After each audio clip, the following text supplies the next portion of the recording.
I have no dad, and this is what it did to me. Hello, this is your fairy woo mother speaking about how not having a dad has affected me growing up and what I've learned. So essentially, what not having a father has done for me is it has made me feel like I have no worth.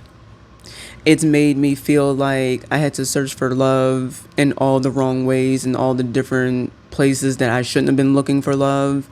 It's made me do things to myself that a person who is confident in themselves and loves themselves would not have chose to do. It has made me competitive. It's made me envious. It's made me have feelings of just not feeling like a complete individual. It's made me have secret competitions with my siblings. It's made me feel like as if I need to fight to just be seen, heard, and validated. Not having a father or just having an absent parent does create a relationship. It creates the relationship of, because this parent exhibited X, Y, and Z through their absence, now I need to acquire that. But we often don't understand how to acquire that in healthy ways. So for me, one of the most important pieces of this, I realized that I was trying to find a father in just any random man, and it's very embarrassing to share this, but this is my truth. So it is what it is. I frequented the library a lot. I still do, because I love to read. I have a bunch of books and all of that. And I became close with like this one guy because I had a crush on him. And this other guy that was working there, he was like the security guard for the branch. And the more and more I went to this library, I frequented this library here, I ended up calling this man dad. And now I think about it to myself and I'm saying like, he's not even my father. He hasn't even exhibited any sort of characteristic to be called this title. So why are you even calling this man, father or dad? You know what I mean? But it was because simply he would give me advice, just life advice. He would give me, a sense of like comfort, and he was genuinely nice to me. So to me, in my little perception of what a father was, because around that time I was only 14, 15 or so, I thought to myself like, this is great. Like, this is what a dad does. And all the while, I never realized that a dad does so much more than just giving little bits and pieces of advice. But however, for me, since I never even experienced a father, I never knew what that was, Going back to when I was in elementary school and I became very close to the principal, he represented a father figure to me. So I would often go to his office and I would have lunch there and I would just, hang out with him and stuff like that. And my principal during that time, he was very good with children. So, it never seemed odd to me for me to just sit in the principal's office and, just have lunch. And, not all the time he was there, but the atmosphere and the environment and just understanding that this man was a father himself, I was kind of vicariously living through his children, through him. And I say all of that to say that when I got older, I even selected relationships that were not healthy. They represented the relationship that I had with my dad as of now. My dad is still not around. So naturally, the people that I was choosing were also not around. They were there physically, but they were emotionally unavailable. You know what I mean? And they also made me feel like, I wasn't good enough and I had to fight for their love. I had to fight for their attention and I had to fight for their validation. That all lines back up to when I did meet my biological father when I was 15, 16-ish or so, and I met him. He only came around twice. Basically, he just wanted to see what I looked like. He told my mom a very inappropriate comment, which is very weird because I'm like, you're my dad, you made me. So why are you commenting on that? After he made that comment, we sat down for like an hour. He actually asked my mom, could he take me on a trip to an amusement park? And my mom said no. And back then, I was so mad at my mom because I really wanted to go. Like, this is the man that made me. He was right here. Looking back, I'm very glad that she said no because I didn't know this man from a can of paint. And to be honest, she didn't even know this man from a can of paint either because he's been gone for literally 15 years at that point. So she didn't want her child to go off with a random man. I understand that now. But for me, going back to the relationships, I just felt like I just had to fight tooth and nail to be seen as enough, to be experienced as enough, to be heard and felt as enough. There would be so many red flags in the people that I've dealt with, and the flags would be bigger than the Chinese New Year's Day parade. If you're familiar with that, everything's red.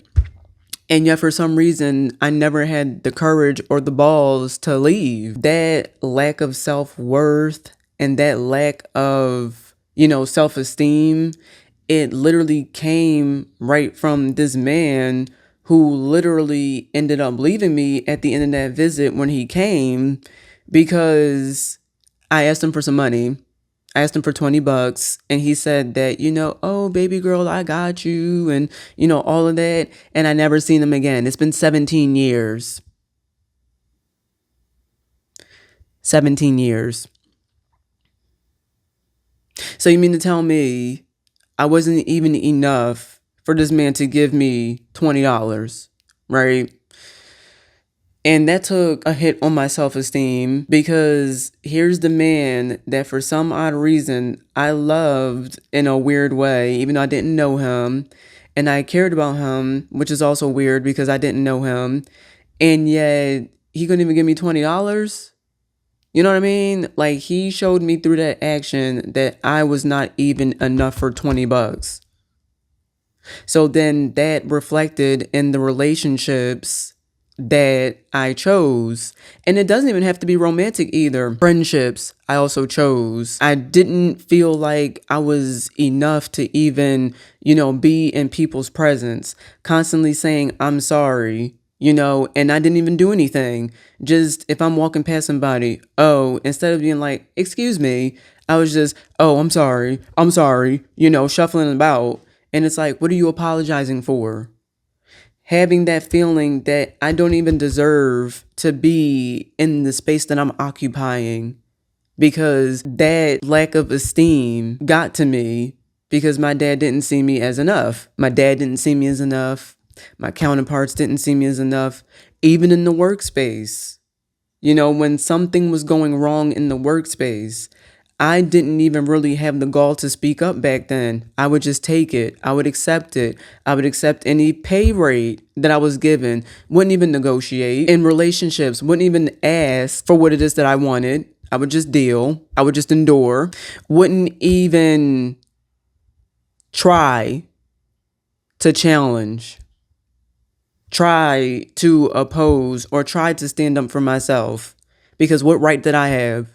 So I'm saying all this to say that now that I'm on a path of self-discovery and I'm on a journey of self-healing, healing myself, it made me realize this secret relationship that I still have with my dad. And I say have because to this day I'm still healing, but this secret relationship that I still have with my father has shaped my experiences of who it is that I chose as a partner, how I moved about in this world, the things that I really knew that I wanted deep down inside, relationship-wise, work-wise, friendship-wise, whatever.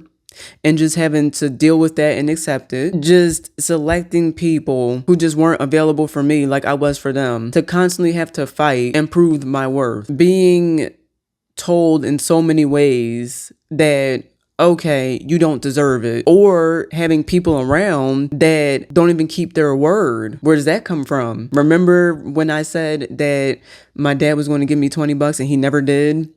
My soul internalized that. So every single person subsequent of that incident that would show up and promise me things and not even follow through, the lack of follow through, I internalized it as, okay, well, this is just a father repeat yet again. So my solution here is to say, for one, really, really step back and take the time and realize the dynamic that you have between you and your dad. Even if your dad's not present, take that time to step back and realize the dynamic that you have between you and this individual. Because when you step back and realize the dynamic that you have between you and this individual, you will understand that it directly reflects how you move into this world. And it isn't until you heal those things, whether it's forgiving, writing out a letter, screaming, punching a pillow, exercising, working out that rage, anything that you can. It isn't until that you do that you're going to keep repeating the same cycles over and over and over again. And those cycles will stop you from getting the life that you feel that you deserve deep down. Because your brain knows and your heart knows what it is that you truly want. But until you step into that truth, and that includes healing those pains, and sometimes even telling that person how you feel and how it is that they made you feel, is going to continue to be cyclical. And you have to fix that.